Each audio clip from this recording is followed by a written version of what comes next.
bismillahi rahmani rahim alhamdulillahi rabbil alamin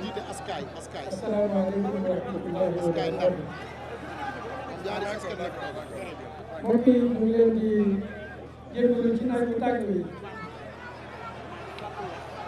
waaye lépp li muy tegtal rek mooy seen détermination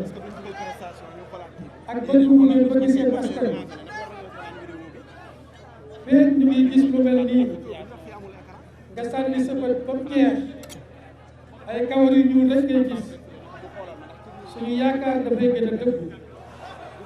ci ne réew mi incha allah lu fi nekkoon ci loo xam ne ay waxul la ndaw ñii ma gis danañ ko lijjanti incha allah ñun nag ñu ngi wax ci turu coordination départementale yi yëpp moom lañ ma sant ma wax ci seen tur suñu xol sedd na guy ci gis ay ndaw ay mag ay góor ay jigéen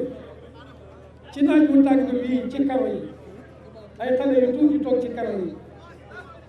kenn fayalul leen ngeen ñëw kenn ku nekk poosam la waxtu bi muy ñëw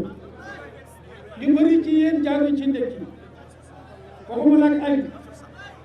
kon lii la muy tegtale mooy Sénégal am na ay doom yu pare pour aar ko incha allah léegi nag président de la république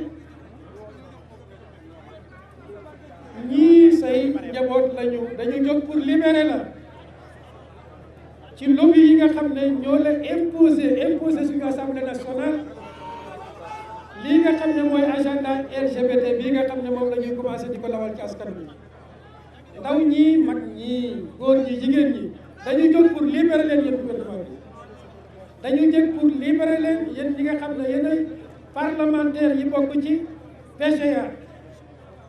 ndax xam nañ ne amu leen kattan ci bañ ko waaye nag am ngeen njaboot goo xam ne am nañ kattan ci bañ li leen di noppal mooy image yii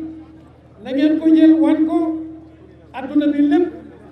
wan ko lobby yi yëpp wane ne la ngeen jëloon engagement ci suñ tur tàgguwu leen ñu ñun ñi ngeen ko jëloon ci suñ tur lànk nañ ñun ñi ngeen ko jëloon ci suñ tur lànk nañ bu ko defee ñu ngi sàkku ci président de l'Assemblée nationale proposition de loi bii nga xam ne daf ko rejeté nañ koy ñaan nekkoon na ko jël teg ko ci loxol président de la république balaa fukki fan na ko delloosiwaat ci loxom ñu gunge ko ba yóbbu ko plénière député yi ànd ak peuple bi feeñ député yi nga xam ne nag dañ fi nekkal ay ñeneen ñoom itam ñu mën a feeñ mënuñu wax nag ba noppi te jërëjëfaluñ suñu mbokki député yi nga xam ne ñoom ñoo ànd ak Mouhamadou Lamine Diallo député yooyu Sénégal dootu leen fàtte bu député yooyu taxaw nañ wane seen bopp ne askan wi lañ fi nekkal jërë ngeen jëf waaye wallahi du ngeen wér ci combat bi du ngeen wér ci combat bi incha allah ñoom yéen ñoom proposition de loi bi ba dañ koy jàllale ak plénière ñëpp teew ñu xam ñi fi nekkal askan wi ak ñi fi nekkal ñeneen ñi xale yi jërë ngeen jëf dañuy door a commencé nag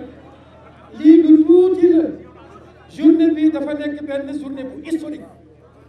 man day gëm naa ne tey fu mag mu baax te doon ci réew mi kontaan na ci bis bii li tax ñu wax ko mooy boo demee ci alquran fi muy waxee ne wa qul i'malu fa sayara allahu amalakum wa rasuluhu wal mu'minun wa saturadduuna ila alimi alghaybi wa shahada fa yunabbi'ukum bima kuntum ta'malun imam ahmad ibnu hanbal dafa wax benn xadis nettali ko ne inna a'malakum tu'radu ala ashaa'irikum wa aqribaikum in kaana xayran istabsharu bih wa in kaana xayra dalik qaalu allahumma la tumithum hatta tahdiyahum kama hadaytana maanaam laaya bi dafay wax ne seen jëf yi nii ngeen teewee tey ñu ngi koy gaaral yàlla ci teg ba teg maanaam foofu sax duma juum ni ma ko waxee dama ne yàlla ak ci teg gisam waaye ñu ngi koy gaaral rasulullah sallallahu alayhi wa sallam honneur la ñu gaaral ñu tey ci kanam rasulullah sallallahu alayhi wa sallam mu teg bëtam ci ñun waaye ñu ngi koy gaaral ñu baax ñi fi jaaroon ñëpp sunu maam yeeg sunu baay yeeg sunu sëriñ si moo tax ma ne kontaan nañ fañ tëdd lii nag nga xam ne moom la sëriñ daa wax la woon woon ni na la woon woon ni na la woon woon ni na dootuñu nangu mukk ñu jël yilimaan gaw ko ci minbar gaw ko ci mihrab dafa jot pour yilimaan yi ak sëriñ daara yi ak doomi réew mi jógaat jël réew mi teg ko ci loxol doomi réew mi te législative yi di ñëw insha allahu dana ko wane jërë ngeen jëf yal na yàlla fay leen